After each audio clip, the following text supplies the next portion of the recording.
This is NDTV, and you're watching Classics.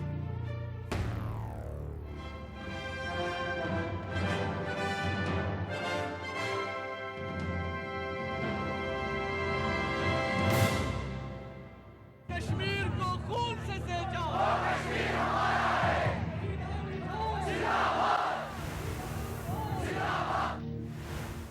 Firing है क्या?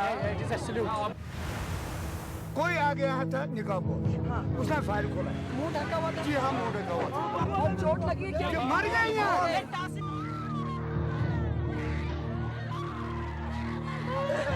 नहीं नहीं कोई नहीं रोना नहीं कोई नहीं रोना हम नहीं डरेंगे, कोई डर नहीं है।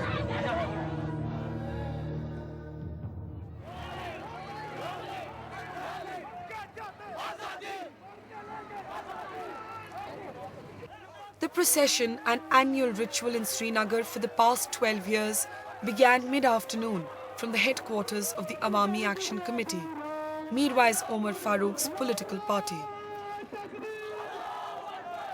At first, the crowd seemed small, and perhaps the only reason the event was being covered by a blaze of camera crews was that the Prime Minister was scheduled to fly in to the valley the next morning. And all eyes were on whether the separatist Hurriyat conference would extend a softer hand.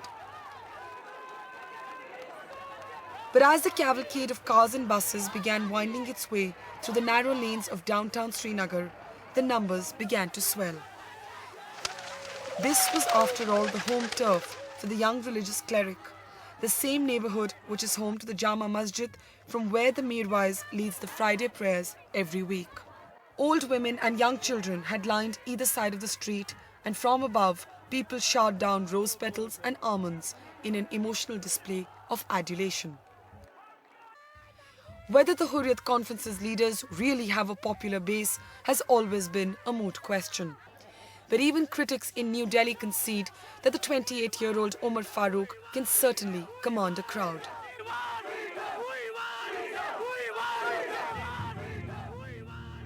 But the man himself seemed circumspect, even grim. Perhaps in memory of that fateful day that pushed a 16-year-old who dreamt of being a computer engineer into the muddy waters of Kashmir's politics.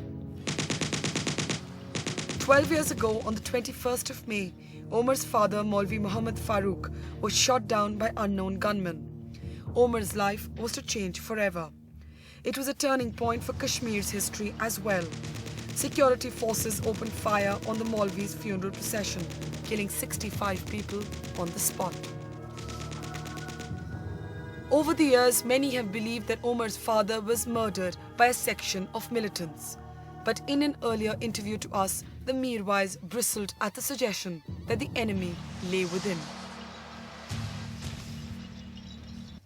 There are people who have written and said also that your father was actually assassinated by militants. And in that situation, do you not feel it's strange that you today are affiliated in some ways to those very bodies who may be responsible for his death? I mean, this has been going on for the last 12 years now. The government has made statements. There are certain people who make statements like that. But I mean, it's very difficult to say who was behind that incident.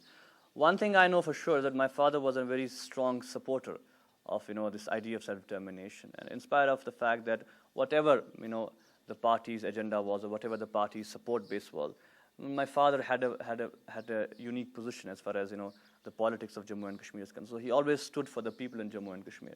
So I mean, I don't know who the people are, but definitely, if we had filed an FIR, we had filed a case, the government at that time had said that they would come up with investigations. But 12 years have gone, they have not come up with anything. So I mean, at times you're forced to believe that the government of India either is not interested in really But for instance, the government always points its finger at the... I mean, it's difficult. It's different whether we believe that or not. Then the incidents that followed, the assassination, the firing at the funeral procession, 65 people got killed. I mean, the whole situation at that time changed. I mean, but still, they have not come up with the facts. And as the rally crawled its way to the graveyard where Omar's father is buried, little did we know that in just a few hours, history would repeat itself in a bizarre and frightening fashion. It was more than an hour later that the cars drove into the Eidgah grounds, better known in this part of the city as Shaheed Mazar or Martyrs' Graveyard. It is here that separatists and militants killed in the past decade of violence are brought to be buried. And as one can tell from reading the epitaphs, this part of Srinagar is a nerve centre for militants and is witness to frequent bursts of violence. By now the grounds were swimming in a sea of people. It was difficult to say exactly how many, but the numbers easily ran into the thousands. And as the Hurriyat politicians took their place on the makeshift stage, it was clear that while the official occasion may have been a death anniversary, the rally was an unambiguous political statement, perfectly timed to the Prime Minister's arrival. But just as it was getting off the ground came the first stumbling block. A small group of young men, barely a handful actually among the thousands, shouting, "Long live Pakistan."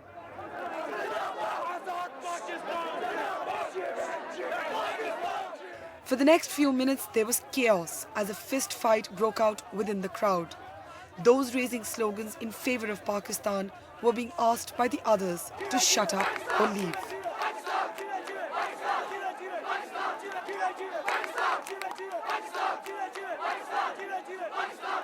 And as the rally threatened to spiral out of control for those few minutes, an embarrassed Mirwais actually had to intervene himself. The pro-Pakistan sloganeers were then seen running off the grounds, chased away by the others.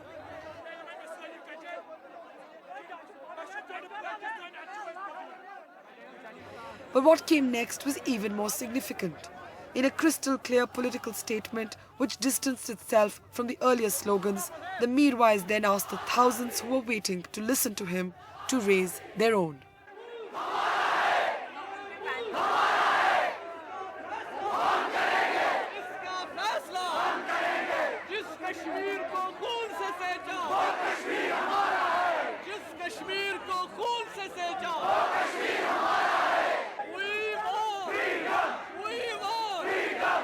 And this was a message aimed even more at Prime Minister Vajpayee than at the waiting media. बुजुर्गों, मैं यहाँ पे ये कहना चाहता हूँ कि हिंदुस्तान के वज़ीर आज़म श्री अटल बिहारी वाजपेयी श्रीनगर आ रहे हैं। हम उनके आने के खिलाफ नहीं। हम कहते हैं वो आए, वो जरूर आए, लेकिन हम उन्हें ये बात याद दिलाना चाहते हैं कि अटल जी आपसे पहले पंडित जवाहरलाल नेहरू यहाँ आए थे। उन्होंने एक वादा यहाँ के लोगों से किया था, आज तक वो वादा पूरा नहीं किया। अटल जी, हम ये आपको बताना चाहते हैं कि जम्मू कश्मीर के लोग अमन चाहते हैं, जम्मू कश्मीर के लोग शांति चाहते हैं, जम्मू कश्मीर के लोग अमन और वकार से जीना चाहते हैं, जम्मू कश्मीर के लोग पाकिस्तान के लिए भी बेहतरी चाहते हैं, हिंदुस्तान के लिए भी बेहतरी चाहते हैं, लेकिन जम्मू कश्मीर के लोग ये चाहते हैं कि उनके साथ जो कमिटमेंट्स की गई हैं, उनके साथ जो वादे किए गए हैं, उनको पूरा किया जाए। अगर हम इज्जत और वकार का मकाम चाहते हैं तो क्या गुनाह मांग रहे हैं, क्या गुनाह कर रहे हैं? Hurriyat leaders looking on later claimed that the men who had tried to disrupt the rally were agents planted by the state government.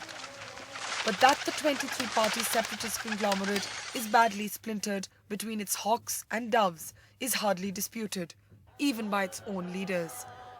And on that afternoon, one such moderate voice, Abdul Ghani Lone, sat quietly listening to the only other man reputed to have the same flexibility.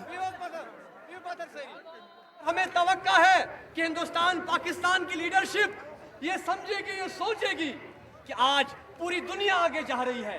आज हम देख रहे हैं कि global village का concept है, दुनिया नजदीक आ रही है, single currency, single visa, single passport की बात हो रही है। लेकिन यहाँ देखिए, साउथ एशिया को देखिए, बरसगीर को देखिए, यहाँ दिन ब दिन दूरियां बढ़ती जा रही हैं। As the rally drew to a close, we walked away from the dais and were just getting ready to film our pieces to camera when we heard the very distant sounds of gunshots. Then confusion. People came running towards us. Others said it was only a gun salute in memory of the Mirwais' father. क्या हो गया? तो भाग क्यों रहे हैं लोग?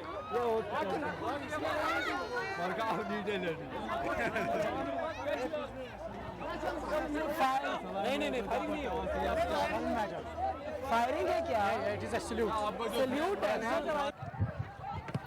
By now we knew something was terribly wrong. Then we saw bodies being heaped onto the back of a car as it sped into the distance.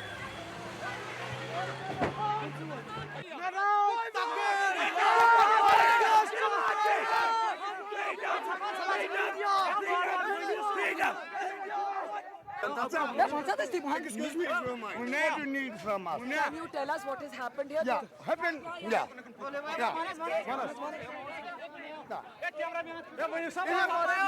Rajiv Kasar. We are praying for Moni Farooq. बोलो हाँ. कोई आ गया था निकाबपोश, उसने fire खोला है. मुंह ढका हुआ था? जी हाँ, मुंह ढका हुआ था. मगर जी हाँ, यूनिफॉर्म में थे वो. अच्छा फिर? Yeah, but God knows what is happening. He is running this way. और चोट लगी क्या? मर गए यहाँ. टास्क फोर्स वाले थे. मेरे ख्याल में